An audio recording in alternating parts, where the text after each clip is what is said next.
And what's the today's topic? We got that execution, suspension, remission, commutation of sentences. ठीक है, अब देखिए क्या है, पहले हेडिंग समझ लो आप क्या चीज़ कहते हैं इसको. एग्जीक्यूशन जस्ट फॉर डैट कि जो सेंटेंस मिला उसको एग्जीक्यूट करना. जैसे कोर्ट ने कहा जेल तो उसको जेल में बंद करना. कोर्ट ने कहा डेथ सेंटेंस तो उसको फांसी पे हैंग करना. That's called execution. सस्पेंशन का मतलब क्या होता है कि ट्रायल कोर्ट ने सेंटेंस पास कर दिया, जैसे कहते हैं तुम्हें 5 ईयर्स की जेल है, लेकिन जब मामला हाई कोर्ट में गया अपील में, तब वहाँ रिक्वेस्ट कर रहे हैं कि सर हमारा तो अपील सुना जाएगा, मैटर ऑफ लॉ इन्वॉल्व है, तो आप हमारे सेंटेंस को फिलहाल सस्पेंड कर दीजिए. तो हाई कोर्ट क्या करती है, सस्पेंड कर दिया कि भाई ये सेंटेंस अभी स्टार्ट नहीं होगा, थोड़े समय के बाद स्टार्ट होगा. रेमिशंस में क्या करते हैं, चलो छोड़ देते हैं रेमिशंस में. और कम्यूटेशंस में, कम्यूटेशन का मतलब हो गया जैसे डेथ सेंटेंस है तो उसको क्या बदल दिया, लाइफ इम्प्रिजमेंट्स में बदल दिया. तो यही सब चीज़ें हैं. अब हम इसको समझते हैं. अब यहाँ देखिए क्या क्या सिचुएशन है, एक एक करके समझते हैं. एक डेथ सेंटेंस की सबसे पहली बात करते हैं और इसके एग्जीक्यूशन की बात करते हैं कि डेथ सेंटेंस के एग्जीक्यूशन में क्या मैटर है. Let us see all this things starting from section number 453. चलिए अब देखिए. अब देखो क्या होता है, जैसे नॉर्मली अगर हम कहते हैं कि डेथ सेंटेंस, तो डेथ सेंटेंस कौन देता है, कौन सा कोर्ट है जो डेथ सेंटेंस देती है, हाई कोर्ट, सुप्रीम कोर्ट या सेशन कोर्ट या मैजिस्ट्रेट कोर्ट. सेशन कोर्ट देगी हमेशा. तो जब कोर्ट ऑफ सेशन जब डेथ सेंटेंस अनाउंस करती है, पास करती है, तो ये जाता है किसके पास, हाई कोर्ट के पास फॉर द कंफर्मेशन. अब हाई कोर्ट कंफर्म कर दी, अब क्या होगा, तो जब हाई कोर्ट कंफर्म कर देती है तो मैटर फिर से जाता है कोर्ट ऑफ सेशन के पास इसको एग्जीक्यूट करने के लिए. अब कौन से कोर्ट ऑफ सेशन के पास जाएगा, जिस कोर्ट ऑफ सेशन ने ऑर्डर पास किया है वही कोर्ट ऑफ सेशन उसकी क्या करवाएगी, एग्जीक्यूशन करवाएगी. अब कोर्ट ऑफ सेशन क्या करती है, डेथ वारंट इशू करती है. इसको कहते हैं ब्लैक वारंट भी कहते हैं, इसको ब्लैक वारंट के नाम से भी जानते हैं. ठीक है, उसमें कोर्ट पर्टिकुलरली डे टाइम सब मेंशन करती है कि इस डेट पे इस वक्त इसको फांसी के ऊपर हैंग करना है, जब तक कि कहीं से कोई स्टे ऑर्डर नहीं है. स्टे ऑर्डर प्रॉपर्ली सब चेक करना है, और अगर कुछ नहीं है तो इस डेट पे जो है इसको हैंग करना है. तो ये चीज़ जो है हाई कोर्ट जो सेशन कोर्ट है वो अपने ऑर्डर में लिख के देती है. तो अभी देखिए यही चीज़ हम यहाँ समझते हैं. देखो यहाँ कहते हैं कि when in a case submitted to the high court of when in a case submitted to the high court for the confirmation of what, death sentence, for the confirmation of what, death sentence. अब देखो बड़ा simply कहता है, the court of session receives the order of confirmation or other order of high court their own, this one, and उसके बाद उनको क्या करना है, it shall cause such order to be carried out into effect. क्या करना है फिर, उसको कैरी करना है कैसे, by issuing a warrant, by issuing a warrant. Warrant कौन सा वारंट होता है यहाँ पे, इसको हम ब्लैक वारंट नाम से नॉर्मली बुलाते हैं, ब्लैक वारंट, ब्लैक वारंट बुलाते हैं. और टेकिंग सच अदर स्टेप्स, जो उनको नेसेसरी लगता है वो हाई सेशन कोर्ट जो है अब इस काम को करेगी, क्योंकि सेशन कोर्ट के पास अब ऑर्डर आ गया है. किसकी तरफ से ऑर्डर है, हाई कोर्ट की तरफ से ऑर्डर आया है. चलिए हाई कोर्ट की तरफ से. नाउ एंड अच्छा, अब सिचुएशन एक बार समझिए, थोड़ी कमेंट्री देख लीजिए. सेंटेंस ऑफ डेथ अवॉर्ड किया है कोर्ट ऑफ सेशन ने, उस वक्त ये फाइनल नहीं होता है जब तक हाई कोर्ट की कंफर्मेशन ना आ जाए. और हाई कोर्ट जो है दैट्स जस्ट इम्परेटिव, मतलब ये एक प्रोसीजर है, वहाँ जाना ही पड़ेगा. और सच रेफरेंस जब किया गया तो हाई कोर्ट के पास पावर्स क्या क्या है, आपने 409 में पढ़ा था. ऑर्डर हाई कोर्ट क्या कर सकती है, कंफर्म कर सकती है, मतलब जो ट्रायल कोर्ट ने जो डेथ सेंटेंस दिया उसको क्या करेगी, कंफर्म कर देगी. पास कर सकती है, वो सेंटेंस पास करती सकती है जो लॉ से जरूरी है, जैसे डेथ सेंटेंस को पॉसिबल है लाइफ इंप्रिजमेंट में कन्वर्ट कर देना. कन्विक्शन को एनल कर सकती है, कन्विक्ट कर सकती है एक्यूज्ड को और any offence which the court of session might have convicted. Order कर सकती है, एक नई ट्रायल ऑर्डर कर सकती है, और एक्यूज को क्या कर सकती है, एक्यूट भी कर सकती है. They can also acquit the accused, acquittal भी दे सकती है. So this is such a power which has been given to the high court. High court के पास ये पावर्स भी अवेलेबल है, और इस बात का आपको ध्यान रखना बहुत ही जरूरी है। The high court has got such a power on that particular note. देखिए, डेथ सेंटेंस अगर पास किया कोर्ट ऑफ सेशन ने, हाई कोर्ट ने कंफर्म किया, सेशन कोर्ट ऑर्डर रिसीव हुई है हाई कोर्ट से, और डेथ सेंटेंस को एग्जीक्यूट करने का काम शुरू कर देगी। देखो, अब ऐसा नहीं होता कि हाई कोर्ट के कंफर्म होकर सेशन के पास ऑर्डर आ गया, सेशन अपना काम करेगी, सेशन के पास ऑर्डर पुट किया गया, अब सेशन जो है नोटिस कर देगी, सेशन कोर्ट नोटिस किसको कर देगी, एक्यूज्ड को और स्टेट को, दोनों को नोटिस कर देगी। एक डेट हियरिंग का फिक्स होगा, उस डेट पे दोनों पार्टीज आएंगी, अपनी अपनी बात रखेंगी। हो सकता है और डेट पड़े, there is the possibility date no, और डेट्स बड़े लंबे पड़ते हैं इसमें, 2 महीने 3 महीने 6 महीने ऐसे लंबे डेट पड़ते हैं। रीजन क्या सिंपल है, ताकि एक्यूज जो कॉन्विक्टेड पर्सन है उसको मैक्सिमम अपॉर्चुनिटी मिले अपने आप को प्रोटेक्ट करने के लिए। लेकिन एक्यूज जो कॉन्विक्टेड है वो भी बड़ा होशियार होता है, वो अपॉर्चुनिटी अवेल कब करता है, जब लास्ट डेट आने वाला होता है उसका। सही है, तो it is a normal system. जब लास्ट डेट आने वाला होगा तब जाकर के वो अपील करेगा। कहाँ अपील करेगा, हाई कोर्ट, सुप्रीम कोर्ट, जो उसको जो अपॉर्चुनिटी बची हुई है वो सब तब करेगा। प्रेसिडेंट का मर्सी पिटीशन, तब सारे काम शुरू होते हैं कि हाँ भाई ये सब काम अब करना है। तो वहाँ पे क्या होता है कि एक अच्छा खासा टाइम लगता है। ऐसे नहीं होता कि भाई हाई कोर्ट से कंफर्म होकर आ गया अब सीधे डेथ सेंटेंस एग्जीक्यूट करने का काम शुरू हो जाता है। It's not like that. सही है। अच्छा, अब अगले पॉइंट पे पढ़िए, समझिए जरा ध्यान से। सेक्शन रिक्वायर कर रहा है कोर्ट ऑफ सेशन को कि ऑर्डर हाई कोर्ट को एग्जीक्यूट करे, एंड जब भी उनके पास रेफरेंस आया है और कहीं से अगर कोर्ट देखती है कि स्टे लग गया है, डेथ सेंटेंस पे स्टे लग गया। अब जैसे फॉर एग्जांपल एक पर्सन सुप्रीम कोर्ट में अपील कर देता है ऑर्डर को, डेथ सेंटेंस का ऑर्डर को, या उसे अपने कन्विक्शन पे अपील कर देता है, तो सुप्रीम कोर्ट का सबसे पहला काम क्या होता है कि जो लोअर कोर्ट का जो ऑर्डर है उसको क्या करना, स्टे करना। तो वो स्टे लगा देती है। जब वो स्टे लगा देती है तो सेशन जज के पास फिर वो ऑर्डर जाता है, और सेशन जज फिर आगे की कार्रवाई क्या करेंगे, रोक देंगे, फिर कोई डेथ सेंटेंस अभी नहीं दी जाएगी। तो ये चीज़ यहाँ पे रेलिवेंट हो जाता है। अच्छा, अब देखिए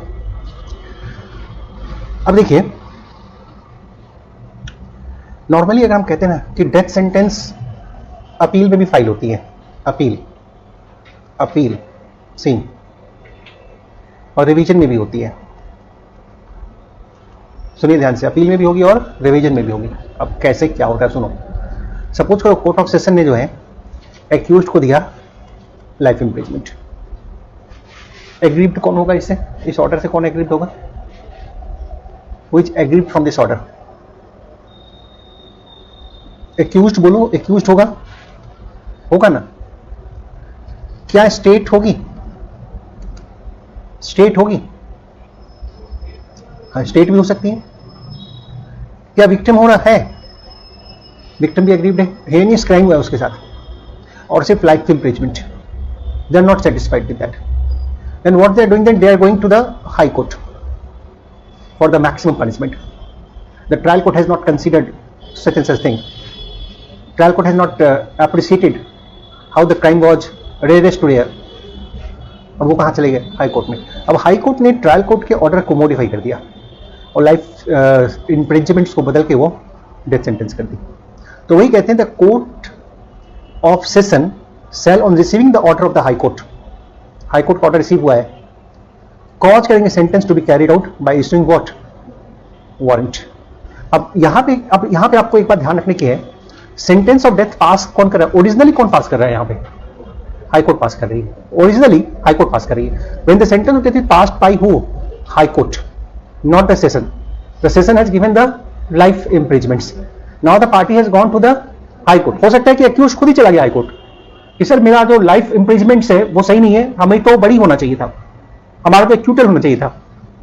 हाई कोर्ट में पासा पलट गई, हाई कोर्ट ने सारे ट्रायल कोर्ट के मैटर को सब सही पाया। अब हाई कोर्ट ने ये भी पाया कि पनिशमेंट कम है, ये तो रेयरेस्ट ऑफ रेयर है, तो हाई कोर्ट ने क्या किया, मॉडिफाई कर दिया ऑर्डर डेथ। तो that's why saying that high court in appeal और in revision, I have given you the difference between the appeal और रिवीजन।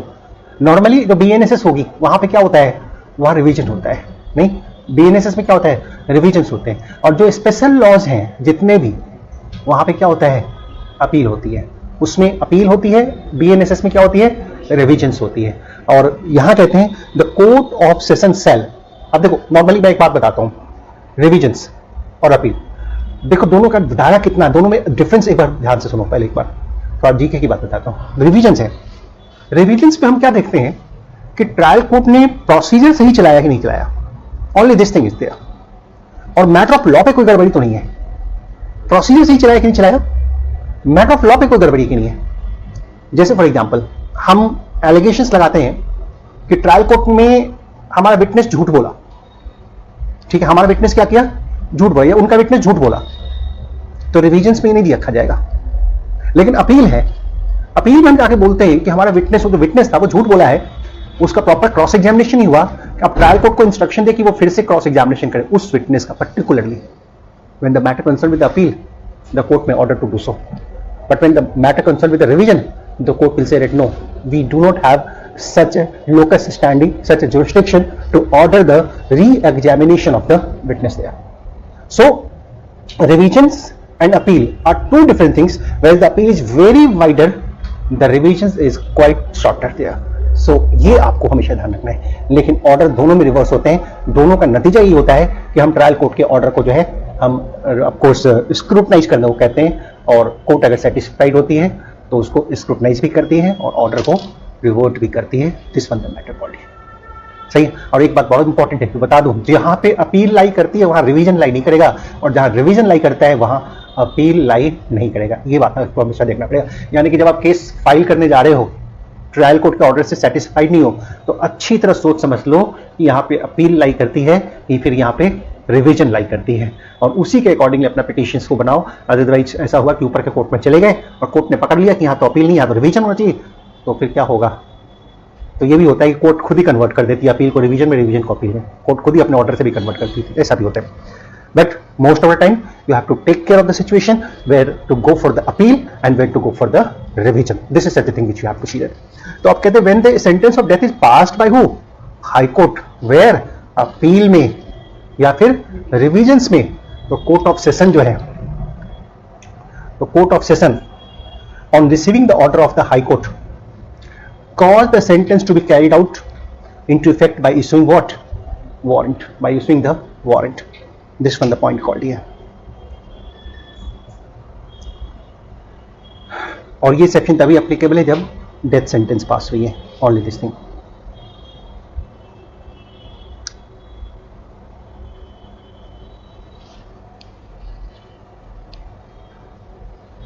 चलिए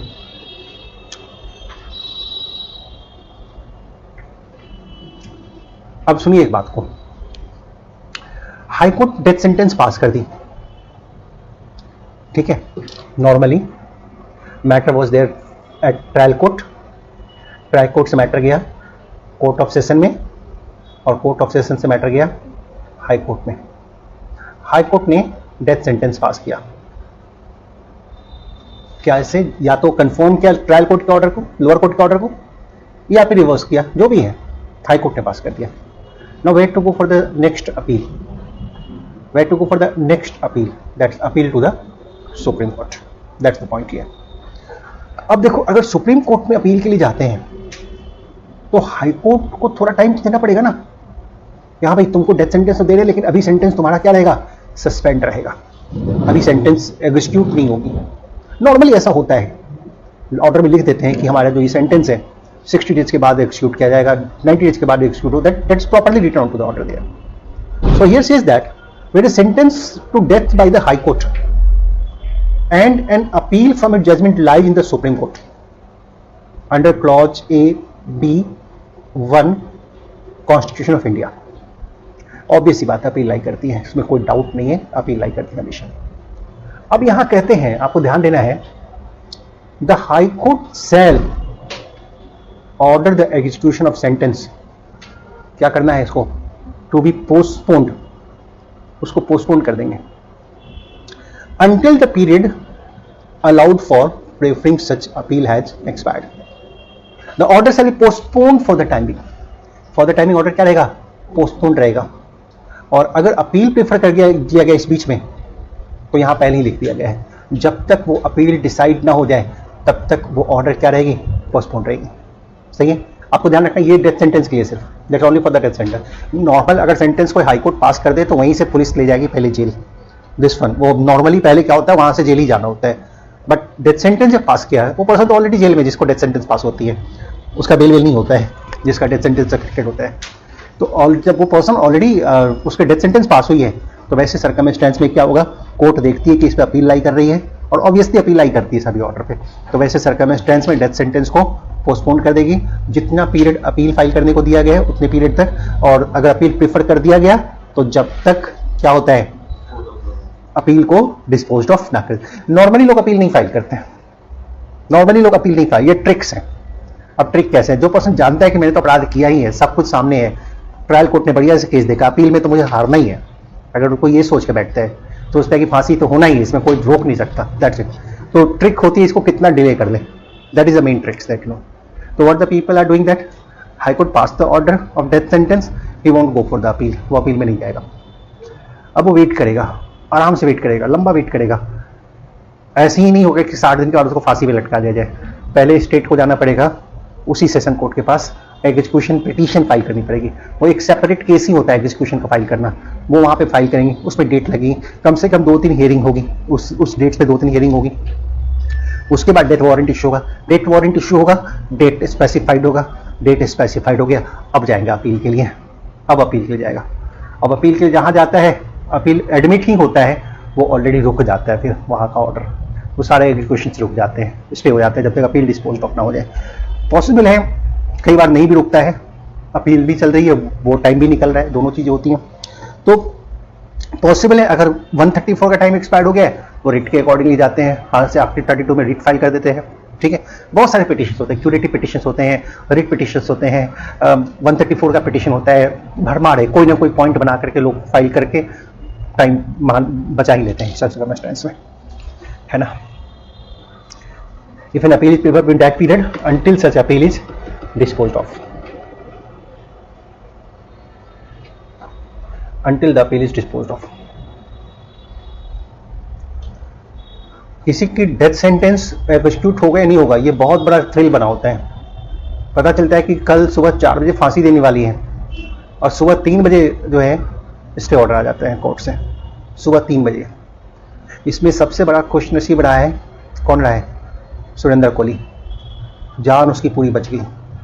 उसकी तो सेशन कोर्ट ने ब्लैक वारंट सब निकाल दिया था, एवरीथिंग, सारे रेमेडी फिनिश, खत्म। Supreme court, high court, president mercy petition, everything was finished. Meerut jail में उसको सुबह 6 बजे फांसी दी जानी थी, मेरठ जेल में।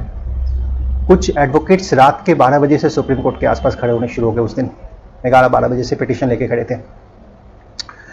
रजिस्ट्रार को इन्फॉर्मेशन दी, जो गार्ड होते हैं कोर्ट के एडवोकेट्स ने बाहर पिटीशंस लिए हुए, रजिस्ट्रार ने पिटीशन मंगवाया, पिटीशन था सुरेंद्र कोहली के फांसी के स्टे का। इमीडिएटली जज साहब को इन्फॉर्म किया गया, रात को बेंच बैठी, जज के घर पे ही बैठी बेंच, 2-3 बज गए थे उस समय, 2-3 बज गए थे उस समय पूरा।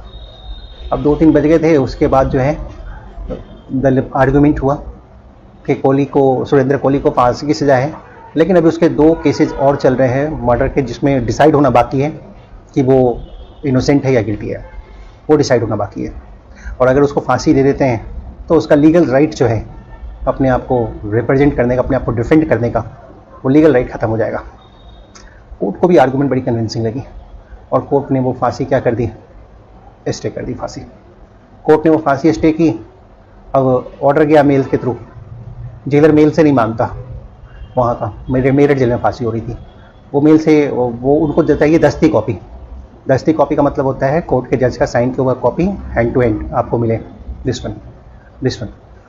प्रॉपरली सुप्रीम कोर्ट से रवाना हुआ पर्सन, वहाँ के स्टाफ, और 6 बजे फांसी थी।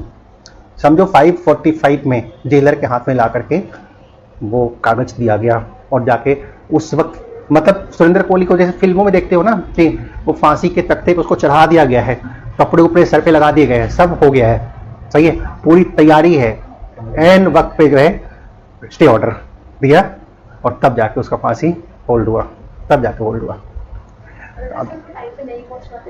मर गया होता फिर तो खत्म, है ना। अब उतना सुबह समझो ट्रैफिक वगैरह नहीं होता उस समय, नहीं तो दिल्ली से मेरठ इतना जल्दी से पहुंच जाना, इट्स नॉट टू ईजी। अब तो रास्ते अच्छे बन गए हैं, उस वक्त वैसा नहीं होता था। और दिल्ली से मेरठ पहुंचा और फांसी जो है तब जाके रोकी। किस्मत उसकी बहुत बढ़िया है, इवन निकल गया कोर्ट से, जेल से छूट गया है वो सारा के केस ही खत्म, ऐसा हाल हो गया उसका। चलिए, जबकि एवरीबडी नोस कि उसने ये सारे मर्डर किए हैं, सारा लोगों को मारा है, सबको मारा है इसने, but what to say that, benefit of doubt, benefit doubt, you have to prove the guilty of the accused beyond the reasonable doubt. जहां कहीं भी एविडेंस पे डाउट हो गया, कोई भी कोर्ट जो है पनिशमेंट नहीं देगी। चलिए आगे देखते हैं। चलिए,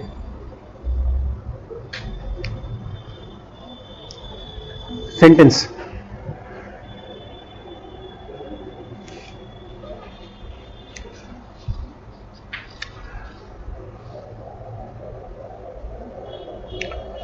अब देखिए, कई बार आपको एक चीज पढ़ाया गया होगा कि सुप्रीम कोर्ट में जब अपील करते हैं तो एक लीव टू अपील लेनी पड़ती है, लीव टू अपील। देखो, सुप्रीम कोर्ट में ऐसा नहीं होता कि आप मुंह उठा के चल दिए अपील करने के लिए। सुप्रीम कोर्ट हमेशा चेक करेगी कि आप मैटर ऑफ लॉ पे आए हैं या नहीं आए हैं। ठीक है, मैटर ऑफ लॉ पे आए कि नहीं आए। अब सुप्रीम कोर्ट कैसे यकीन करेगी? तो आपको मैटर ऑफ लॉ पिटीशन के शुरू में लिखना पड़ेगा कि ये सब मैटर ऑफ लॉ है। कई लोग होता है ना, लोग झूठ मूठ लिख देते हैं कि बातें कुछ भी सुप्रीम कोर्ट में बोल के आएंगे।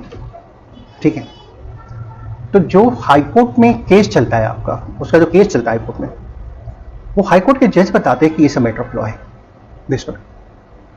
और अगर आपको लगता है कि इसमें कोई मैटर ऑफ लॉ है जो मिस हुआ है, तो आप भी क्या कर सकते हैं, क्या कर सकते हैं, कोई मैटर ऑफ लॉ मिस हुआ है तो क्या कर सकते हैं, उसी कोर्ट को कह सकते हैं रिव्यू कर दीजिए जजमेंट को।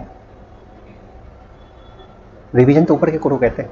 हाई कोर्ट ने ही ऑर्डर पास किया है, तो हाई कोर्ट को थोड़ा बोलोगे रिवीजन कर दें, आप क्या बोलोगे, रिव्यू कर दीजिए।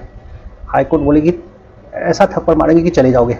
कहीं क्रिमिनल ऑर्डर रिव्यू होता है, अभी और हाँ हाँ कर रहे थे कि हाँ भाई रिव्यू करने के लिए बोलेंगे, नहीं जज भी बोलेंगे कहाँ से पढ़ के आए हो, क्रिमिनल ऑर्डर की रिव्यू होता है, तो हाई कोर्ट बोलेगी नो रिव्यू, रिव्यू नहीं हो सकता।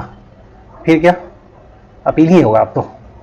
अब हाई कोर्ट को आप कन्विंस कीजिए कि ये मैटर ऑफ लॉ है, हाई कोर्ट बोलेगी यस है, तो वो क्या करेंगी, लीव टू अपील अलाउ कर देती है। अच्छा, ये प्रोसेस भी टाइम लेता है, ऐसा नहीं कि आज गया और हो गया। इसमें भी आज आप पिटीशन कोर्ट में लगा रहे हैं, एक डेट पड़ी, स्टेट को नोटिस हुआ, अपोजिट पार्टी को, अगली डेट दोनों पार्टी अपील हुई, अपना रिप्लाई फाइल की, रिप्लाई फाइल करने के बाद फिर अगली डेट आएगी, आर्गूमेंट होगा, फिर आर्गूमेंट होगा तो फिर क्या होगा, केस ऑर्डर पे आएगा। अगर बढ़िया मूड से चले तो इस केस को भी खत्म करने में 2 साल लग जाएगा, अच्छे मूड से चले तो। कभी कभी अच्छा होता है तो 1 साल 6 महीने में भी फिनिश होता है, डिपेंड करता है सिचुएशन में। अच्छा, तो यहां पे कहते हैं कि जब आप लीव टू अपील के जा रहे हैं, तो जितने दिन हाई कोर्ट में लीव टू अपील का पिटीशन आपका पेंडिंग है, उतने दिन तक जो ऑर्डर है वो क्या रहेगा, सस्पेंडेड रहेगा, सस्पेंडेड रहेगा। सही है, तो यहां पे देखो, high court shall order the execution of sentence to be postponed until such application is disposed by the high court, जब तक डिस्पोज्ड ऑफ ना करे। अब सुनिए, ध्यान से सुनिएगा आप इस सिचुएशन को। देखो, कानून का इतना मजाल हो रहा है कि हाई कोर्ट को शैल बोल रहा है, कहता है high court shall order the execution of sentence to be postponed, means high court has to grant the stay on to the execution. कब, जब हम हाई कोर्ट के पास गए हैं लीव टू अपील के लिए, कि जैसा आपके ऑर्डर में डिफेक्ट है, इसमें मैटर ऑफ लॉ है इन्वॉल्व, जो कि आपने अपने ऑर्डर में देखा ही नहीं, सुना ही नहीं, आपने ऑर्डर में मिस कर गया आप सुनना, और आप रिव्यू भी नहीं कर सकते क्योंकि ये क्रिमिनल केस पिटीशन है, आप रिव्यू भी नहीं कर सकते। हाई कोर्ट के जज भी बोलेगा अरे वाह, ये तो मेरे से वाकई छूट गया, मैं ध्यान ही नहीं किया इस चीज को।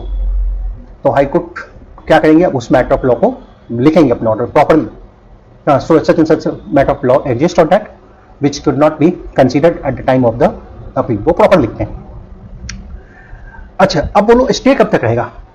देखो, लीव टू अपील आप जाओ, दोनों बातें हो सकती है, एप्लीकेशन आपका अलाउड भी हो सकता है, डिसमिस भी हो सकता है।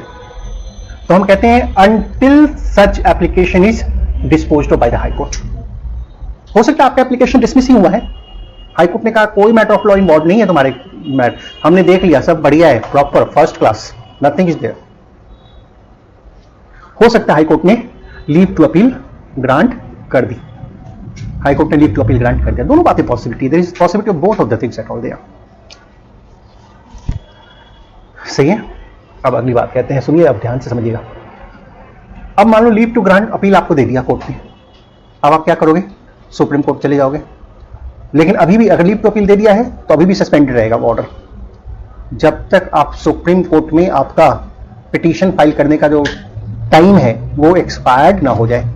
यानी कि if a certificate is granted on such application until the period allowed for preferring the an appeal to the supreme court on such certificate what expired, जब तक एक्सपायर्ड ना हो जाए।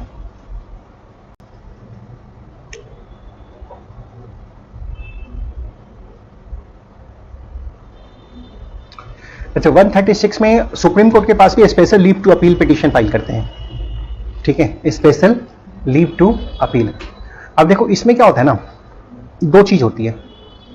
अब देखो इतने सारे पिटीशंस हैं, इसी वजह से डेथ सेंटेंस की एग्जीक्यूशन बड़ी मुश्किल हो जाती है।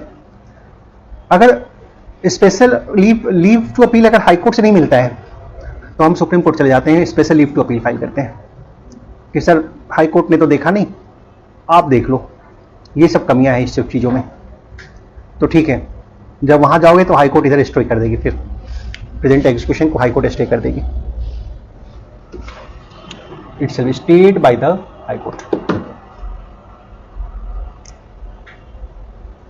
ये सब बता दिया आपको।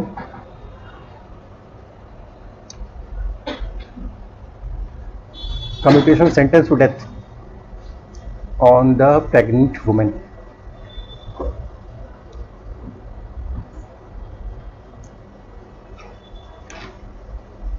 चलिए,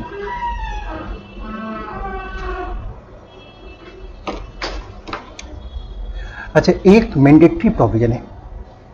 कभी अगर कोई कहते हैं कि किसको फांसी नहीं हो सकती है, सही है, तो एक ही पर्सन है जिसको फांसी नहीं हो सकती है, वो प्रेग्नेंट वुमेन को फांसी नहीं हो सकती है, सही है। This one, if a women sentence to death is found to be pregnant the high court shall commute the sentence to the imprisonments for life.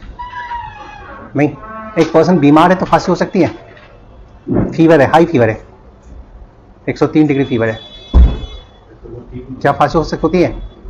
जब तक वो ठीक ना हो जाएगा तब तक के लिए रुकेगी सिर्फ। अगर उसका हैंड फ्रैक्चर हो गया है तो फांसी रुक सकती है, पोस्टपोन्ड ही होती है, लाइफ इम्प्रिजमेंट पे इन सब ग्राउंड पे कन्वर्ट नहीं होती है, दैट्स ओनली द पोस्टपोनमेंट। अच्छा अब बताओ,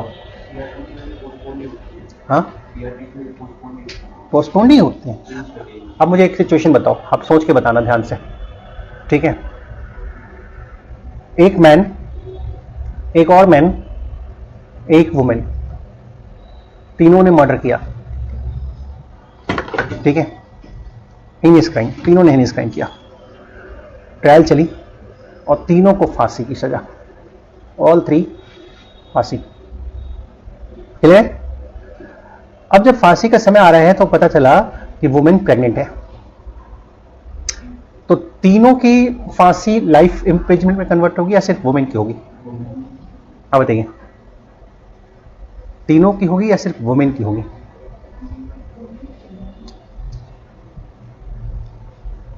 अब सुन लीजिए बात, अभी जो ऐसा होगा ना तो तीनों का होगा, क्योंकि देखो एक नॉर्मल फंडा है, एक ही क्राइम है, उसी क्राइम में सभी एक्यूज्ड है, तो पनिशमेंट किसी को अलग अलग नहीं मिलता, सबको एक ही मिलता है, सही है, सबको एक ही मिलता है। That is article 14 of the constitution. ये बोलेंगे फिर आर्टिकल 14 का मेरा वायलेशन हो जाएगा, सही है। अगर लॉ का कोई बेनिफिट उस वक्त इसको मिल रहा है और इसकी फांसी नहीं हो रही है तो इनकी भी रोकनी पड़ेगी, ठीक है। एक और रिक्वायरमेंट होती है कि अगर मान लो एक क्राइम में 2 लोग एक्यूज्ड हैं, 3 लोग एक्यूज्ड, 4 लोग एक्यूज्ड हैं और सबको फांसी हो रही है, तो सभी की फांसी एक ही दिन एक ही वक्त होगी, एकदम सेम टाइम पे। अगर 6 बजे सबकी फांसी होनी तो ऐसे नहीं बोलेंगे, एक करके बुलाएंगे, राजू पहले तुम आ जा, अरे ये मर गया, अब मोनू आओ तुम आओ, ऐसे नहीं होता। अगर मान लो 4 लोग एक्यूज्ड हैं, कन्विक्टेड हैं, चारों को फांसी हुई है तो 4 फांसी के तख्ते बनाए जाएंगे, चारों को एक साथ हैंग किया जाएगा और चारों के लिए मैजिस्ट्रेट का ऑर्डर जो होगा लिबर पुल करने का वो एक ही साथ होगा और चारों एक ही साथ खत्म। दैट्स इज द पॉइंट, है ना। हुआ है पहले कभी? क्या भगत सिंह तुमको याद है? उस वक्त सीआरपीसी थोड़े था। क्या? हाँ, रंगा बिल्ला के केस में हुआ था। और बताओ, निर्भया वाले केस में भी हुआ था। कितने लोग थे निर्भया वाले? कितने लोग मरे थे उसमें? 4 लोग मरे थे एक साथ। शायद 4 थे या 3 थे। पवन थे, विनय था, अक्षय था और मुकेश थे। 4 लोग थे। पवन विनय, ये दोनों, एक फ्रूट्स वाले का बेटा वहां साकेत वाला, पवन और विनय दोनों दोस्त थे वहीं के, है ना। एक मुकेश था जो गाड़ी चला रहा था, ड्राइवर था।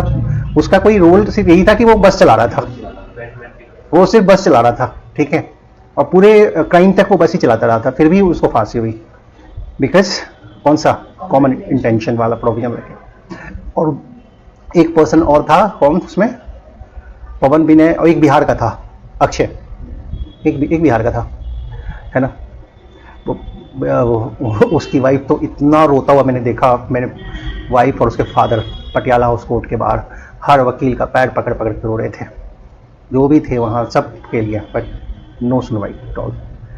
तो ये 4 लोग, एक कई बार वो ट्रिक्स यूज किया गया कि एक का पोस्टपोन हो जाए तो बाकी 3 का अपने आप रुकेगा, ये सारी कोशिशें की गई, है ना। और जज भी इतना एडमेंट्स थे कि आलतू फालतू पिटिशन भी ये लोग लग रहा था इनका, सब एक दिन में डिसमिस ऐसे हो रहा था। और 4 को सुबह में याद है मुझे, कोविड से ठीक पहले, कोरोना शुरू से ठीक पहले, 20 मार्च के आसपास डेट था, 20 मार्च 2020 को दैट वाज, सबको हैंग कर दिया गया 4 को साथ में। रंगा बिल्ला वाले केस में भी ऐसे हुआ था, दोनों को साथ हैंग किया गया था, है ना। ये चीज़ भगत सिंह वाले केस में, उनके केस में तो बहुत जाती हुई थी। टाइम जो था उस टाइम से बहुत पहले डेड बॉडी को गायब कर देना, बहुत, वो तो कानून का वहाँ कोई फॉलोअप ही नहीं था उसमें, बट इन सब चीज़ में ऐसा था। तो कम्यूटेशन ऑफ डेथ सेंटेंस में अगर मैं आपको बताऊं तो किसकी डेथ सेंटेंस कम्यूट होना मैंडेटरी है, दैट्स मैंडेटरी, मतलब it's not depending upon the justification, discretions of the judge. It's the written word that shall. That's the shall. It just means that the pregnant lady, when she found a lady found pregnant, she cannot be hanged. That if a woman sentenced to death is found to be pregnant, the High Court shall commute the sentence to the imprisonments for life. This one. Now. चलिए इम्प्रिजमेंट्स के ऊपर आते हैं, ठीक है।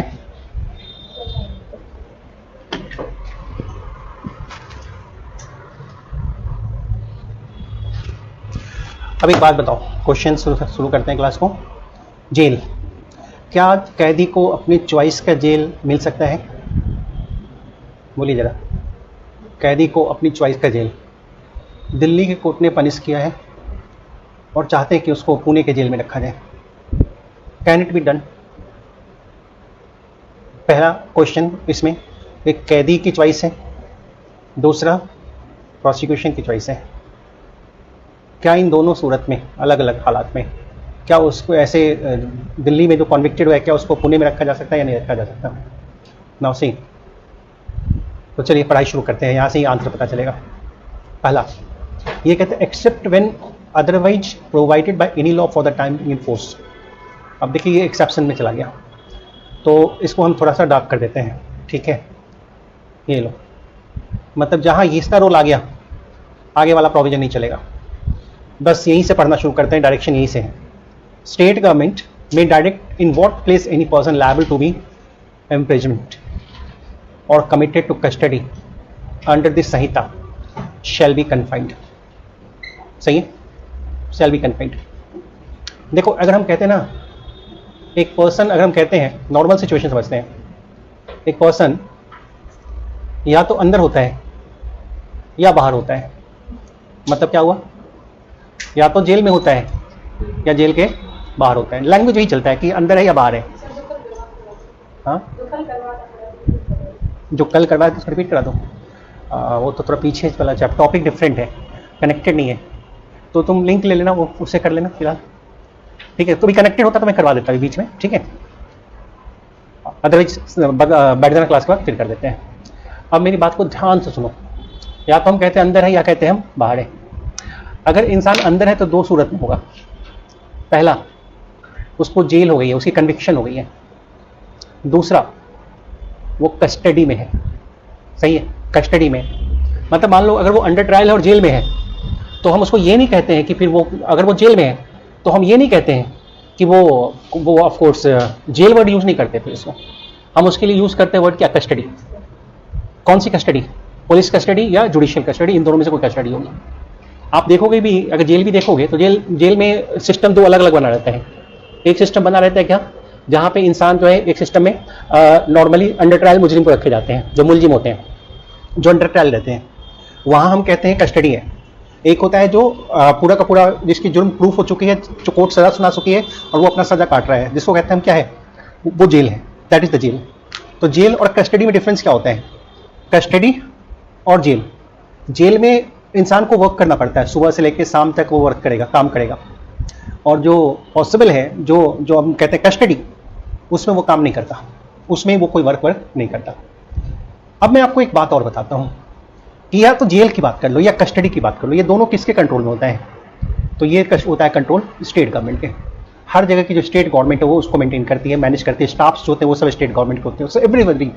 जैसे दिल्ली की jail है तो किसके अंडर आती है, वो स्टेट गवर्नमेंट के अंडर आती है। लेकिन दिल्ली की पुलिस है वो किसके अंडर आती है, वो सेंट्रल गवर्नमेंट के अंडर। लेकिन दिल्ली की जो कोर्ट है वो किसके अंदर आती है, वो दिल्ली हाई कोर्ट की। क्या बोलते हैं, स्टेट के अंदर में कोर्ट थोड़ी आती है, फिर तो कोर्ट स्टेट का ही बात मानेगी कि ये सजूर आपका केस है, लो आप ही को जिताते हैं, नहीं।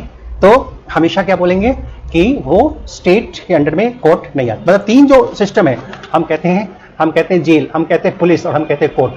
कोर्ट आती है किसके अंडर में, हाई कोर्ट के अंडर में, ठीक है। और हाई कोर्ट किसके अंडर में, हाई कोर्ट एक इंडिपेंडेंट बॉडी है, ऑटोनोमस बॉडी, जिसमें सरकार की कोई इंटरफेरेंस नहीं होती है।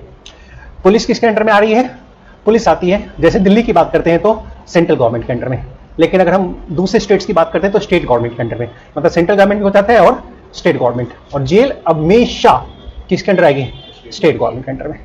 तो अब देखिए बस यहीं पर बात, यहीं से बात समझिए, ये लोग स्टेट गवर्नमेंट डायरेक्ट करेगी the place any person liable to be imprisoned और कन्फाइंड। इम्प्रिजन का मतलब क्या हुआ, जब सजा हो गई है उसके बाद वो जा रहा है इम्प्रिजन में, लेकिन सजा होने से पहले वो कहाँ जाता है, दैट उसके लिए वर्ड होता है कमिटेड टू कस्टडी।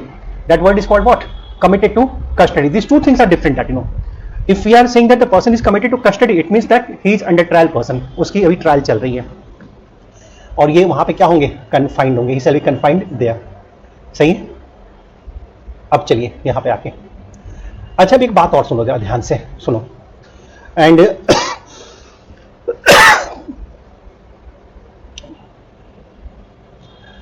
अब देखो एक बात सुनो, अगर हम जेल की बात करते हैं ना, तो जेल जो होगा या कस्टडी जो होगी, दिस वन दो तरह की होगी। मतलब अगर हम कहते हैं इम्प्रिजमेंट्स, या दूसरा वर्ड क्या है, कमिटेड टू कस्टडी, दो बातें होगी।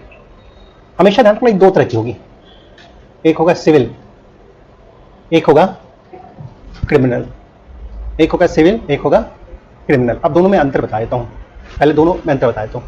देखोगे आप सीपीसी जब पढ़ोगे ना, तो सीपीसी में भी जेल होती है, कोड ऑफ सिविल प्रोसीजर में जेल का प्रोविजन वहां भी है, कई से सरकमस्टेंस है जहां कोर्ट जेल भेजती है, लेकिन वो जेल क्या होता है, सिविल जेल होता है।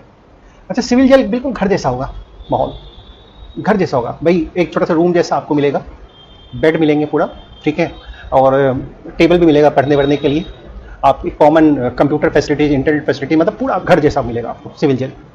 पर्सन रहेगा बंद, लेकिन बाहर नहीं जा पाएगा, लेकिन फीलिंग जो होगी वो घर वाली ही रहेगी नॉर्मली।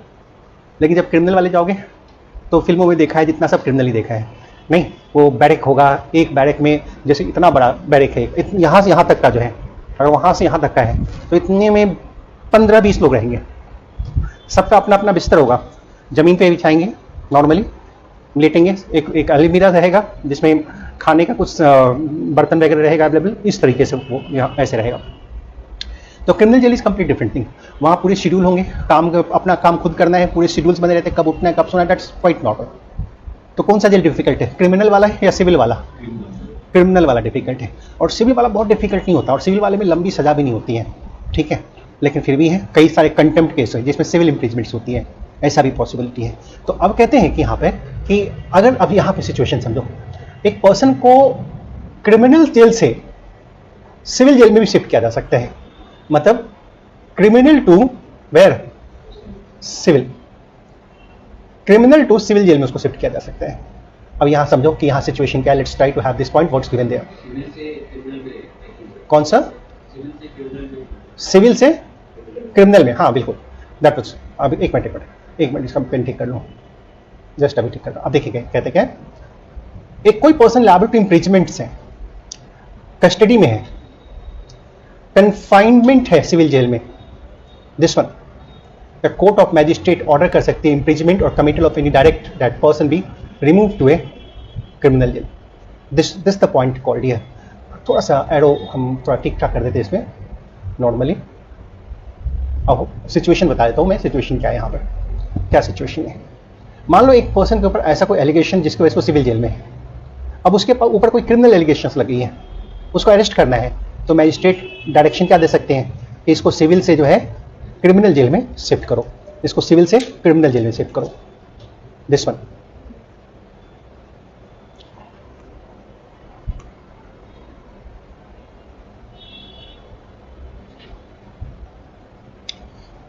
चलिए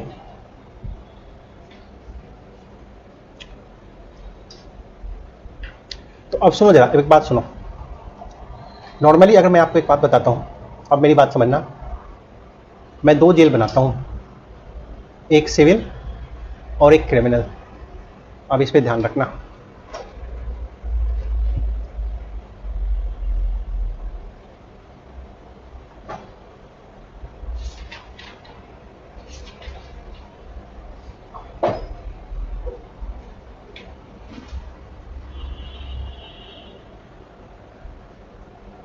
यहां पे देखो आप,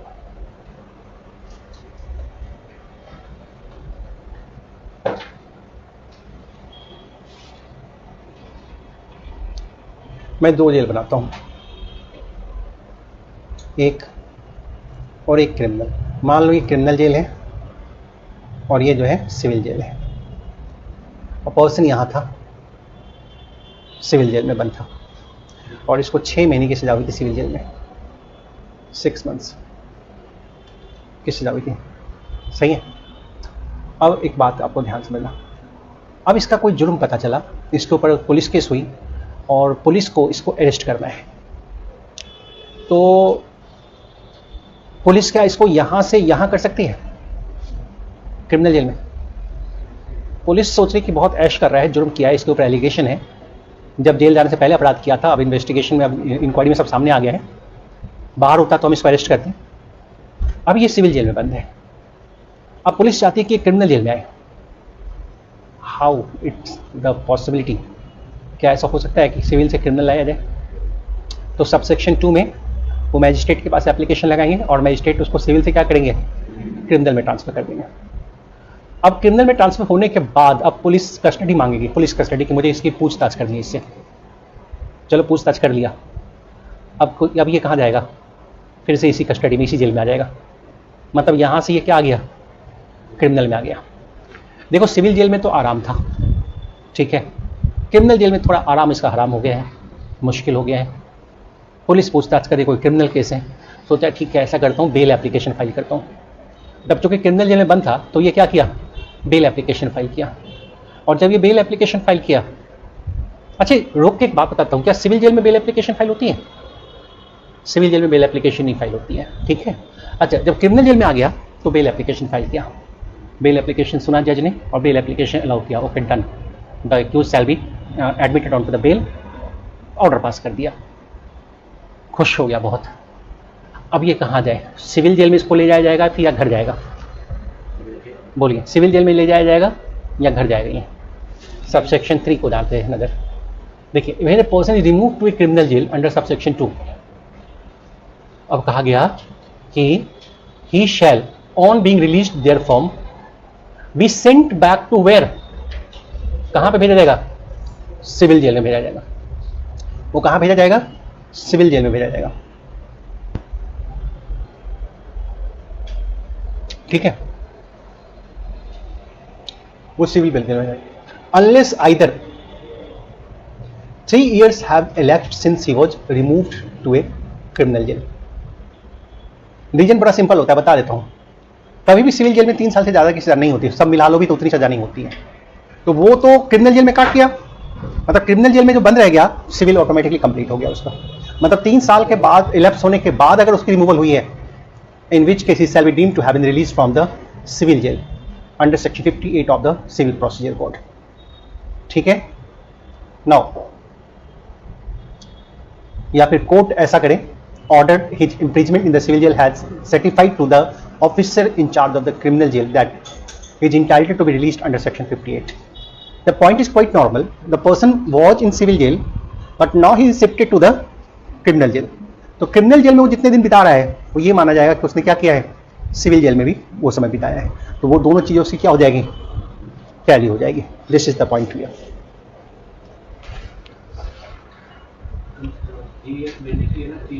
हाँ जी, 3 years अगर हो गया तब तो कोई प्रॉब्लम ही नहीं है। क्रिमिनल जेल में 3 years हो गए, there is no problem at all that no.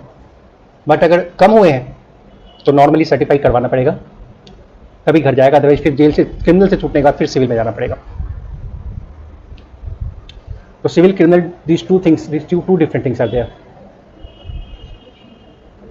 ठीक है। अब कई ऐसे होते हैं ना, आप देखोगे जितने भी इंसॉल्वेंसी से रिलेटेड कानून है उसमें पर्सन कहाँ जाता है, उसमें सिविल जेल में जाता है।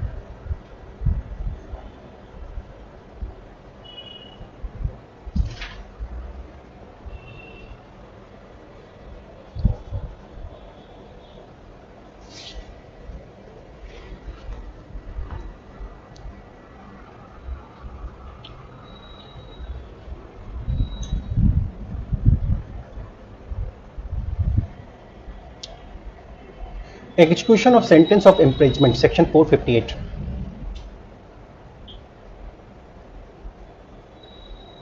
चलिए, what's it called here? अगर accused sentence to imprisonment life का है, चलिए लाइफ इम्प्रिजमेंट्स हैं, पहले इसी को देख लीजिए। या फिर imprisonments for a term other than those specified under section 453। These two different things are there, what we got that in this particular circumstance that अब इस पे थोड़ा सा आप ध्यान दीजिएगा और यहाँ से हम कुछ पॉइंट्स को और देखते हैं। एक बार 453 पे आ जाओ। 453 में क्या कह रहे हैं, जो एग्जीक्यूशन ऑर्डर पास हुई है अंडर सेक्शन 409 में, किसकी एग्जीक्यूशन ऑर्डर के पास, डेथ सेंटेंस। और डेथ सेंटेंस की जब एग्जीक्यूशन, डेथ सेंटेंस के बाद इंसान कहाँ रहता है, जेल में ही रहता है। जेल से अभी छुट्टी नहीं मिलती है। ठीक है, मान लो कि 10 साल तक फांसी नहीं हो रही है, टली हुई है, तो वो 10 साल तक क्या रहेगा, जेल के अंदर बैठा रहेगा। 20 साल तक अभी मर्सी पिटिशन को डिसाइड नहीं किया है, वो 20 साल तक कहाँ रहेगा, वो जेल के अंदर ही रहेगा। अब देखिए, when the accused is sentenced to imprisonment for life या imprisonment for a term in case other than those specified by section 453, that's leave that point और इसको छोड़ दो। Where for a term in case other than those provided for 453। यहाँ पे देखिएगा बातें बड़ी क्लियर स्पेसिफाइड कर दी हैं। कोर्ट जो पास करेगी सेंटेंस, फॉरफिट करेगी warrant to the jail or other person in which ही और इज टू बी कन्फाइंड। आगे देखिएगा यहाँ पे ये पॉइंट बड़ा important, unless the accused is already confined to such jail or other place shall forward him to such jail or other place with the warrant. ये पहले blue point समझाता हूँ, फिर मैं पिंक वाला समझाता हूँ कि क्या मैटर है यहाँ पे, और इसको आप ध्यान दीजिएगा प्रॉपर से। नाउ एंड अब देखिए, कोर्ट पास करे सेंटेंस, सही है, उसके साथ ही वो एक जेल के लिए एक वारंट इशू करेगी, वारंट फॉरवर्ड करेगी कि उसको कौन से जेल में रखना है, किस जेल में उसको कन्फाइन करना है। Means that it will be decided by the court. Sometimes it's possible that the court may ask from the convicted person itself there कि बताओ कौन सा जेल में रहना पसंद करोगे। वो क्यों पूछते हैं कोर्ट, क्योंकि आपके रिश्तेदार भी हैं, वो आपसे मिलने भी आएंगे, तो उनको मिलने में सहूलियत हो, उनका राइट हार्म पर ना हो, इस वजह से आपके किस जेल में रहना है चॉइस पूछी जाती है। ठीक है, अब इसका मतलब ये नहीं कि वो बोले दिल्ली में है, बोले बॉम्बे का jail. Means the court has to think, see, तो अगर वो दिल्ली में है तो ठीक है, वो चॉइस पूछेंगे। वो बोलेगा कि भाई मुझे मंडोली जेल में रख दो, मुझे आप नॉर्मली रोहिणी जेल में रख दो, तिहाड़ जेल में रख दो। तो यहां पे क्या करता है ना, ये चॉइस तब होती है जब सेंटेंस होता है, जब सजा हो जाती है। अब एक बात सोच के देखो, वो पर्सन हैदराबाद का है, ऑनलाइन क्राइम किया हैदराबाद में से दिल्ली में एफआईआर रजिस्टर हुई, दिल्ली कोर्ट ने उसको कॉन्विक्ट किया। कोर्ट उससे पूछेगी कि बताओ कौन से जेल में रहना पसंद करोगे, वो किस जेल का नाम लेगा, हैदराबाद का लेगा, let him go to the Hyderabad, no problem there, वहाँ पे हैदराबाद में उसको भेज सकते हैं, वहाँ के लिए वारंट दे सकते हैं उसको कि आप रह लो। बट अगर वो अरेस्ट होके आया है, इन्वेस्टिगेशन चल रही है, कोर्ट इंक्वायरी चल रही है, उसका बेल नहीं हुआ है, एट दैट वेरी स्टेज ये उसकी चॉइस नहीं चलती है। ये चॉइस किसकी चलती है यहाँ पे कोर्ट की चॉइस चलती है, पुलिस की चॉइस चलती है। उस कोर्ट के जुरिस्डिक्शन में जो जेल आता है वो उस जेल में रखा जाएगा, ना कि उसकी अपनी चॉइस की जेल में। सो यही situation, unless the accused already अब देखो यहाँ पिंक वाला ब्लू पॉइंट हो गया, the court passing the sentence shall forthwith forward a warrant to jail or other place in which he is or is to be confined. लेकिन एक बात और सुनो आप ध्यान से, कभी कभी ना एक पर्सन को एक जेल में रहते रहते हैबिट हो जाती है, वहाँ का सब कुछ जानता है। आप किसी भी जेल में जाओगे तो उस जेल में एक तरफ ट्रायल वाला मुजरिम होते हैं और एक तरफ जो है कॉन्विक्टेड पर्सन होते हैं, दोनों होते हैं, ठीक है। और पूरी जेल जो चलाते हैं ना, जेल में कोई ऐसा नहीं होता कि खाना बनाने वाला रखा हुआ है, कुक रखा हुआ है, या फिर कोई गार्डनिंग करने वाला रखा हुआ है, साफ सफाई करने वाला रखा हुआ है, नो लाइक दैट, नो, कोई नहीं रहता है जेल में। जितने भी कैदी होते हैं वही पूरे जेल संभालते हैं। किसी जेलर किसी कैदी को खाना बनाने का काम दे दिया, किसी को सफाई का काम दे दिया, इस तरह के वर्क जो है वो सबका डिवाइड होता है और सबको पर डे का पैसा भी मिलता है। 457 रुपीज़ जो है पर डे की सबकी जो है मजदूरी भी यहाँ पे काउंट होती है। ये भी बड़े अच्छे हैं। तो हर जेल में देखोगे एक तरफ अंडर ट्रायल वाला होता है और एक तरफ जो है वो प्रिजनर्स होते हैं, इसको हम प्रिजनर्स कहते हैं। फिर तो अगर वो पहले से ही अंडर ट्रायल है और वो जेल में बंद है किसी जेल में, तो वैसे सर्कमस्टेंस में कोर्ट बोलेगी ठीक है तुम वहीं बहुत दिन से रहो, वहीं रहो, कोई प्रॉब्लम नहीं है। तो वो ज़्यादा तो वहाँ से शिफ्ट होके इस तरफ शिफ्ट हो जाएगा। सो दिस वन सही है ना तक, provided where the accused is sentenced to imprisonment till, अब नेक्स्ट पॉइंट समझिए। अब देखो कभी कभी ना कुछ एक्यूज्ड को सजा होती है till the rising of the court. आपको पढ़ाया था ना पहले मैंने एक टॉपिक, कोर्ट में बैठा है, मोबाइल किसी का बजा, जज को गुस्सा आया, जज ने क्या किया, मोबाइल ले लिया, रख लिया, खड़े रहो कॉर्नर में, और उसको कॉन्विक्ट भी कर दिया पूरे दिन के लिए। वो कहते हैं कि till the rising of the court, ये इस तरह की कन्विक्शन होती है कि जब तक कोर्ट नहीं खत्म होता है तुम यहाँ बैठे रहोगे। अच्छा कभी कभी ये पनिशमेंट एडवोकेट को भी मिल जाती है, कभी उल्टा सीधा बोल देते हैं कुछ कोर्ट में, कभी कोई क्लाइंट, कभी कोई पार्टी उल्टा सीधा कोर्ट में बोल देती है, जज के साथ बेकार का बहस कर लिया, यूजलेस शब्द बोल दिया, बातें बोल दी। तो यहाँ क्या कहते हैं, हम कहते हैं provide where accused is sentenced to imprisonment till the rising of the court. सही है। तो अब उसको क्या करना है, उसको जेल भेजे क्या, उसको जेल भेजे? अब यहाँ पे कहते हैं नहीं, उसको जेल मत भेजो, कहीं कन्फाइंड कर दो। नॉर्मली जज क्या बोलते हैं, चल इधर आ, यहाँ कर, ऐसी बोलेंगे, यहाँ कर, सीधा खड़ा रहे, हाथ बांध के खड़ा रहे, तो वो दोनों हाथ बांध के ऐसे खड़ा रहेगा, होगी उसकी कस्टडी, और दिन भर उसको वैसे ही रखना है।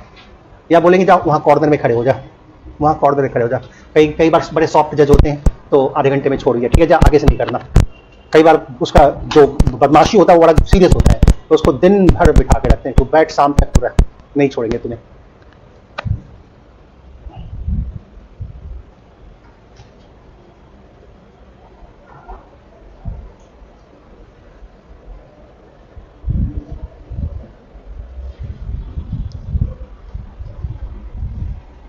अब देखो नॉर्मली क्या होता है कि कोर्ट सेंटेंस तब सुनाती है जब एक्यूज्ड कोर्ट में अवेलेबल रहता है। वो रहता ही है कि भाई accused must be available in to the court, ताकि कोर्ट में वो सारे अपनी सजा को सुने। सही है। और कई बार ऐसा था कोर्ट जैसे बोलती है कि the accused convicted this case, we shall argue on to the sentence on to the next date. Court ने ये बोला नेक्स्ट डेट पे सेंटेंस आर्ग्यू करेंगे। तो वैसे सर्कमस्टेंस में क्या होता है, वैसे सर्कमस्टेंस में अगर एक्यूज्ड अगली डेट में नहीं आया है तो कोर्ट क्या करेगी, वारंट इशू कर देगी। Court shall issue the warrant for arrest for the purpose forwarding to jail या अदर प्लेस जहां वो कन्फाइंड है। और इस सिचुएशन में सेंटेंस कमेंस तब होगा जब वो पकड़ा जाता है, जब वो आता है, अरेस्ट होता है। सही यहां तक?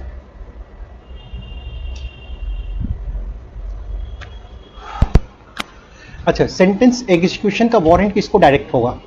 एमसीक्यू क्वेश्चंस हैं। सेंटेंस को एग्जीक्यूट करने का वारंट किसको डायरेक्ट किया जाएगा? बिल्कुल सही बोला, officer in charge of the jail. But jailer कोई पोस्ट नहीं होता लॉ में, officer in charge of the jail बोलो, वो ज़्यादा बेटर है, सब जगह यही लिखा हुआ है। जेलर तो फिल्म में बोलते हैं, है ना। Officer in charge of the jail.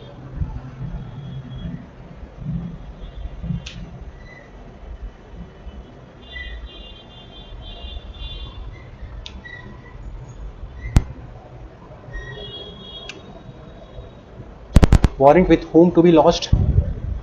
Now जाहिर सी बात है आपको ये शब्द याद रखना है, विथ जेलर। चलो जेलर वर्ड भी आ गया।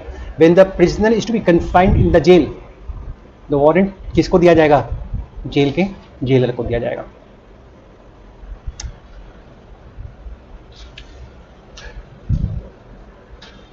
ठीक है। अब कहते जितना फाइन लगाना है लगा लो, हम तो देंगे ही नहीं। जितना फाइन आपको मेरे पे लगाना है लगा लो, हम देने वाले नहीं है। तो क्या कोई तरीका है ले लिया जाए? अब जब तरीका नहीं होगा तो फाइन क्यों होगा फिर? नहीं, अगर कोई फाइन है तो फाइन को